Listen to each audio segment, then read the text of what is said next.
Hey guys, Triple T Caddy recording for the Zombie Arcade. We are, as we often do, taking a look at some APB gameplay today. I was playing with my buddy Padre in this mission. I went 10-3 in this game. It's not the most amazing gameplay in the world, but there are some pretty good sort of basic strategy here. You'll notice my threat's down to silver 10 now. It's a great source of shame for me. Lost a bunch of missions. Not sweating it though.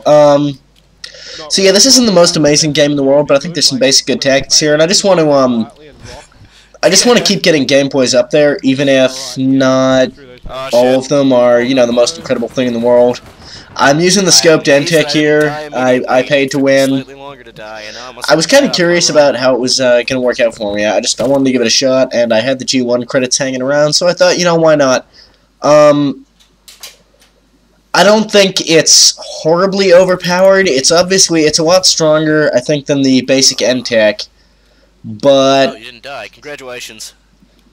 I mean, really, you can still get taken out with it quite readily by good players, and especially in CQC, it's not that amazing. It's more of a sort of medium to long-range weapon. And I do enjoy using it, though, so I'll probably keep using it for a while, and I've got it for a month from today, so might as well. You can see what's going on here is we're trying to make this drop off, I'm climbing up to that roof. But the enemies have some good positions on these rooftops. Padre is across the way there, and he's managed to take out this person on the roof, which was good. It's going to let me let him get in to make the drop. I'm trying to cover him here. I sort of fuck up because he does get killed by somebody in Naui that I kind of knew they were there, but I didn't like do anything. And we got the delivery done. And then I killed the person who killed you. I killed that dude. Damned so yeah, I just want to say, I'm a little bit curious. I know there's not many people watching these videos, but if you do have a strong opinion about this, leave a note in the comments. And hard to kill somebody who's would you prefer it if I only upload really good gameplays where I get, you know, really high scores like 17-3, 14-1, which is quite high in APB? I mean, you can do even better, of course. You know, you can get things like, you know, 22 kills, 1 death, stuff like that. It's much less common. Would you prefer to only see those like really high ratio gameplays, or is it better to get things up more often? Because I do get those games every now and then, and sometimes I'll get several in a day, but it's not the kind of thing where I can reliably, you know, predict. And I'd rather get gameplays up there a little bit more often, just to talk about the game and to get used to doing commentaries. Obviously, I'm not going to be wanting to upload terrible games, but, you know, stuff like this, 10-3, which is a little bit more average, but there's still some sort of decent play.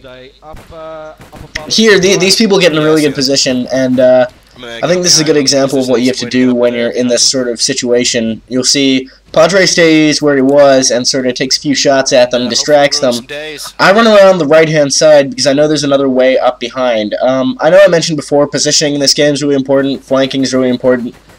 It's actually also really important to know the maps, and that's just something that comes with time. Like you'll see here, I come up behind them, and they are not expecting me at all. And I kill these people who wear no pants very, very adequately. So, you know, because they were distracted by Padre, I'm able to just come up behind them and catch them unawares and get them, and then we can do this objective in peace. Neither of them are wearing pants. It's kind of disturbing.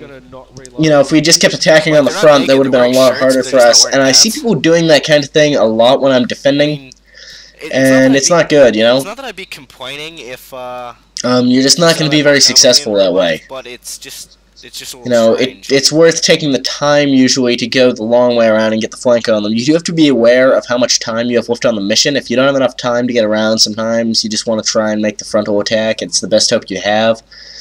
But generally speaking, you're going to be better off if you can take the time to flank. This is kind of interesting. We can both pick up this item, and this is like a kind of weird CTF stage. I didn't actually quite get exactly what was happening. I didn't really have time to stop and read the description, but anyway, our enemies get to the item here and pick it up, and then we just sort of have to kill them and take it to our drop. Like, it's a 2-drop thing. It's a small item, but then at the end there's 2 items? It's kind of weird. Another item shows up, which I wasn't...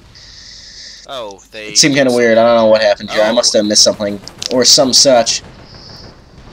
A little sour there about my car exploding. And I actually thought we had fucked it there. Like, I thought we were boned, and they were just going to go handoff, and the mission would be over. But we do end up winning. I prefer, you know, we're right near their drop. I probably won't really upload games that I lose. I lose a fair few matches. I probably have about an 80% win rate normally. It depends a lot on who you're playing with.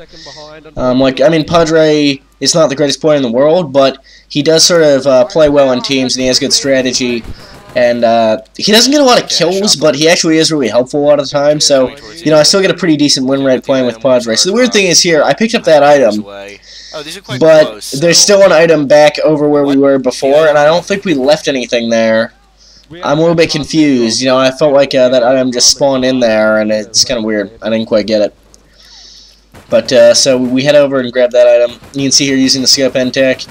It really shines on that kind of medium-range engagement where you can really just zoom in and make use of the hunting sight and pump bullets into people. Even while, you know, moving side to side a little bit, it's really useful.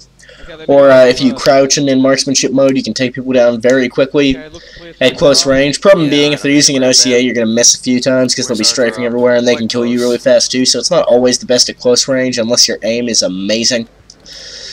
It's a good all-around weapon, but I don't feel that it's horribly overpowered, basically is what I'm saying. You know, it is pay to win to a certain extent, but it's more like pay to get access to an upgraded gun before you would, you know, normally have unlocked it. Because, I mean, I don't have access to the Hunting Sight 3 yet.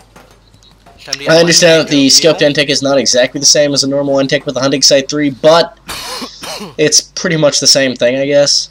Alright, we're gonna go around. I don't know, it's a good gun, but I don't think, I think it's silly people bitching about the Armus guns. I'll talk about that a little more in different videos, but I just think it's silly to bitch about any particular weapon in the game. I mean, it's good for things to be balanced, but there's no point complaining when you're in the game at the time.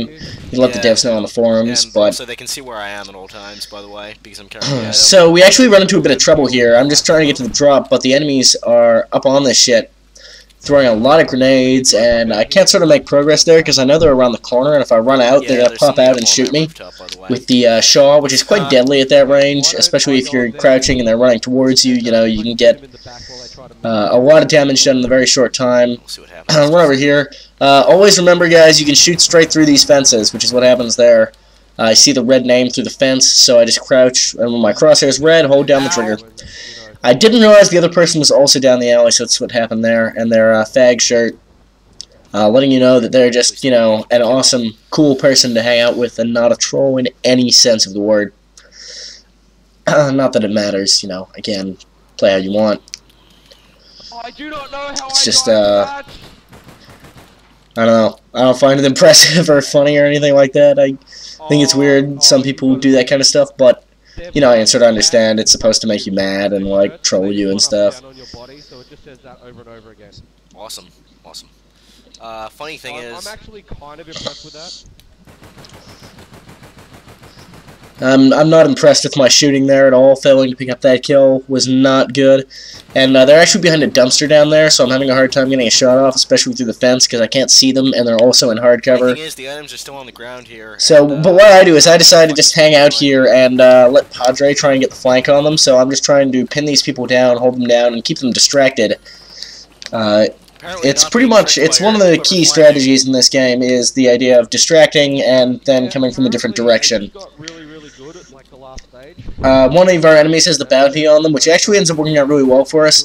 We would have been okay anyway, because what happens is Padre nearly kills the bounty, and somebody else gets off one shot and finishes them off, so we would have been alright either way, but it does help us out a little bit. You can see here, I can't cross this fence because they're behind that dumpster. They can leap out and shoot me. I don't know where the other player is. I was expecting them to run behind me at any time, but they don't really do that. You can see where one of them is at all times now, thanks to bounty. But so Padre's getting up on the roof opposite, and is going to be able to pick that person off. It's just good strategy here that allows us to win this. So I'm not being too aggressive. You know, there's not a lot of time left on the clock, but it's important not to, you know, stress out and feel like you have to run, charge the objective right now, or we're going to lose because there's only a minute left. A minute's actually a decent amount of time if you're already near the objectives. And you can see there that bounty gets taken out. The other person has come back, but instead of flanking me, they just went back down in the alley at the front, and we managed to pick them off because we got a nice crossfire set up there. Yeah, make it happen, Captain. And so I run in, and that's GG. Objective's over, thanks to some decent team play against a good team, but no sort of one-man army. So thanks for watching, guys. Trouble T Cat out.